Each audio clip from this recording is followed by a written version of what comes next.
Bismillahirrahmanirrahim. Assalamualaikum warahmatullahi wabarakatuh.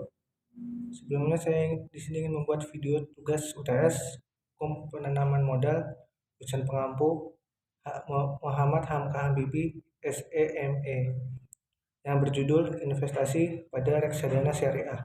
Sebelumnya perkenalkan, nama saya Rizal Mustafa Pangestu dengan NIM 2011374. Kelas saya HES 6J.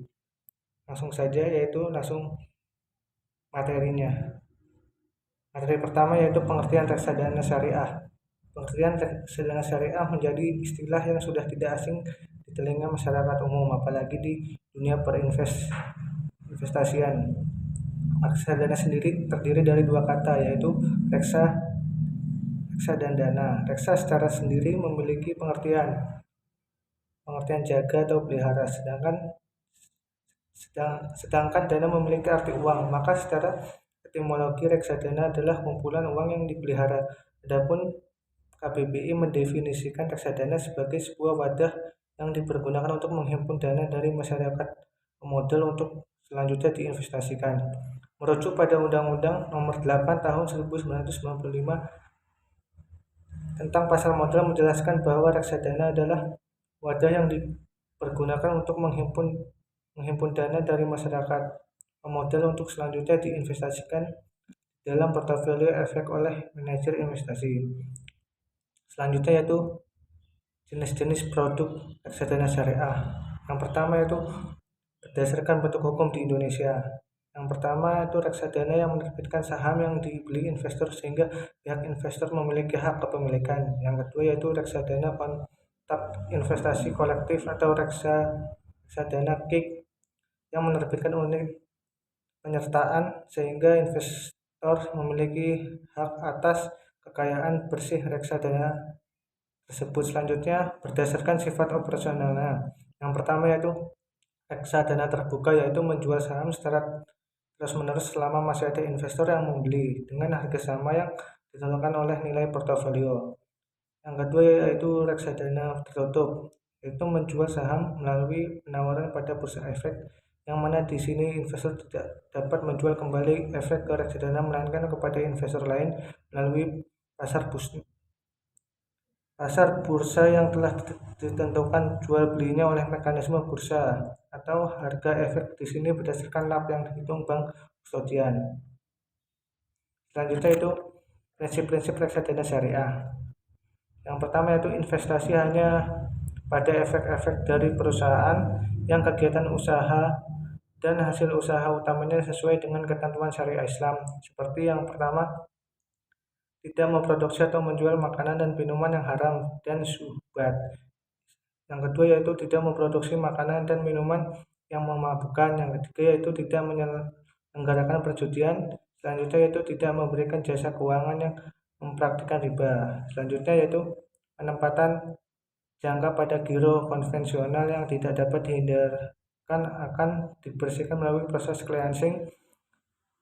Penggunaan dana cleansing sebagai santunan anak yatim dan fakir miskin, pembangunan sarana umum, dan untuk membantu musibah kemanusiaan.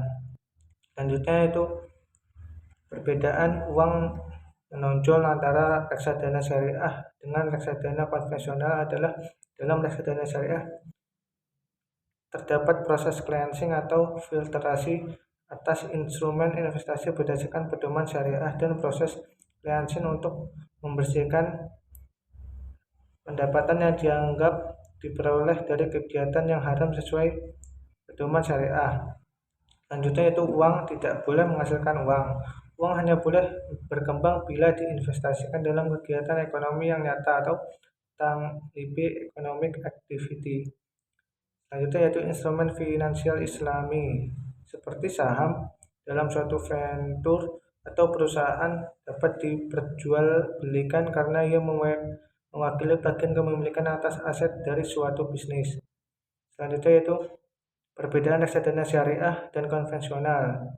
Yang pertama itu kinerja reksadana saham konvensional lebih baik atau outperform dibandingkan dengan reksadana saham syariah.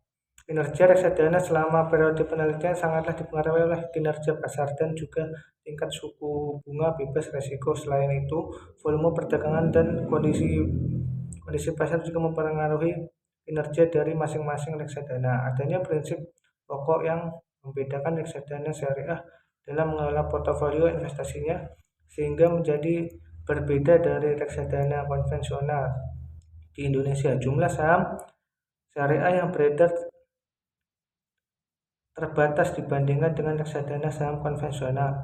Reksadana syariah tidak hanya mempertimbangkan return atau tingkat pengembalian dari investasinya semata, namun juga mempertimbangkan kehalalan dari instrumen yang akan dibeli, yaitu bukan mengandung instrumen yang menghasilkan riba.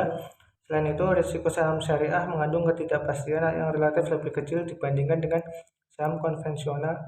Hal ini dapat terlihat dari tujuan reksadana saham syariah, yaitu untuk memperoleh pertumbuhan nilai investasi dalam jangka panjang.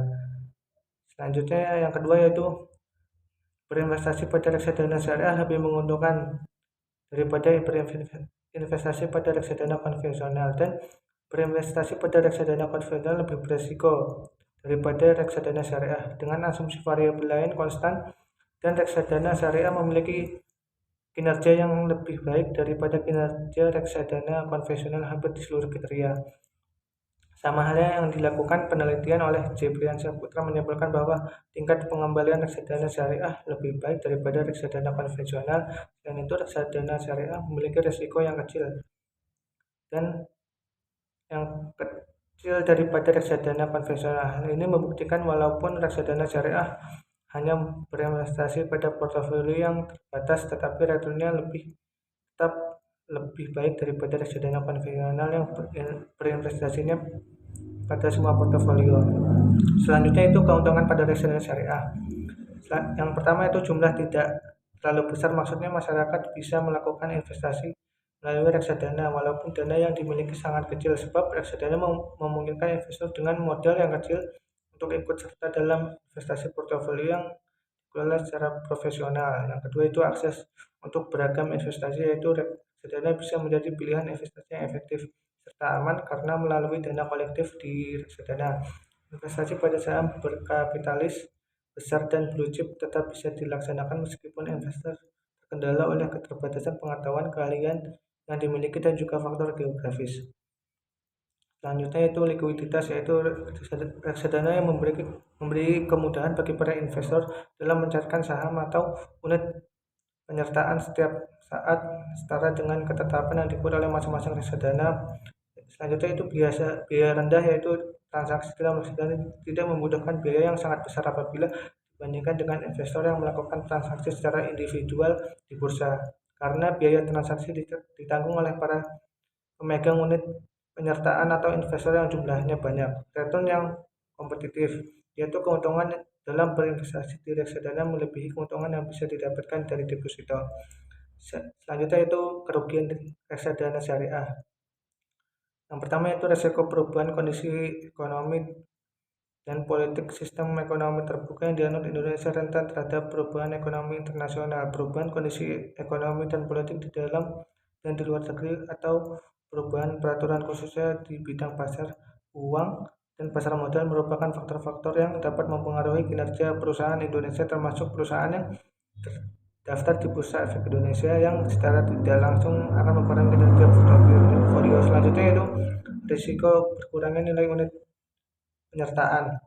Nilai unit penyertaan di mana reksadana dapat berfluktuasi karena kenaikan atau penurunan nilai aset bersih reksadana. Penurunan dapat disebabkan oleh antara lain, yang pertama perubahan harga, efek ekuiditas dan efek lainnya. Yang kedua yaitu biaya-biaya yang dikenakan setiap kali pemodal melakukan pembelian dan penjualan. Selanjutnya yaitu risikoan prestasi oleh pihak-pihak yang terkait. Risiko ini dapat timbul jika mitra usaha manajer investasi gagal memenuhi kewajiban mitra bisnis dapat mencakup, namun tidak terbatas pada emiten atau bank kustodian dan agen penjualan. Yang selanjutnya itu risiko likuiditas, penjualan kembali atau pelunasan bergantung pada likuiditas dari portofolio atau kemampuan pengelola dana untuk memberikan kembali maupun melunasi dengan melakukan uang tunai. Selanjutnya itu pilihan reksadana syariah. Yang pertama yaitu reksadana BNP atau Paribas Pesona Syariah dengan jenis produksi saham syariah. Imbal hasil yang diberikan pada reksadana ini mencapai 7% dengan modal awal hanya 100.000 serta tersedia dalam kurs USD. Selanjutnya itu MNC Dana Syariah yang dikelola oleh PT MNC Asset Management dan PT Bank Negara Indonesia atau Persero. Contoh reksadana dari MNC yang tersedia adalah MNC Dana Syariah dengan jenis reksadana pendapatan tetap. Selanjutnya itu Manulife Syariah Suku Indonesia. Reksadana syariah terbaik selanjutnya adalah Manulife Syariah Suku Indonesia. Reksadana ini menawarkan imbal hingga 6,69% per tahunnya. Selanjutnya yaitu Sucuri Feds Syariah Equity Fund. Reksadana syariah terbaik selanjutnya adalah Suco Invest Syariah Equity Fund yang telah diluncurkan pada tahun 2013. Dalam aturan investasinya minimal 80% dan maksimum 100% pada efek ekuitas syariah. Untuk memulai investasi ini hanya perlu mempersiapkan dana sebesar Rp100.000. Selanjutnya yaitu CIMB Syariah. Reksadana syariah terbaik dari reksadana CIMB Syariah merupakan reksadana saham syariah guna memaksimalkan potensi keuntungan. Reksadana yang satu ini menempatkan aset ke dalam instrumen saham karena risiko yang cukup tinggi, maka dari itu disarankan untuk menggunakan sebagai investasi jangka panjang. Selanjutnya yaitu BNI Syariah.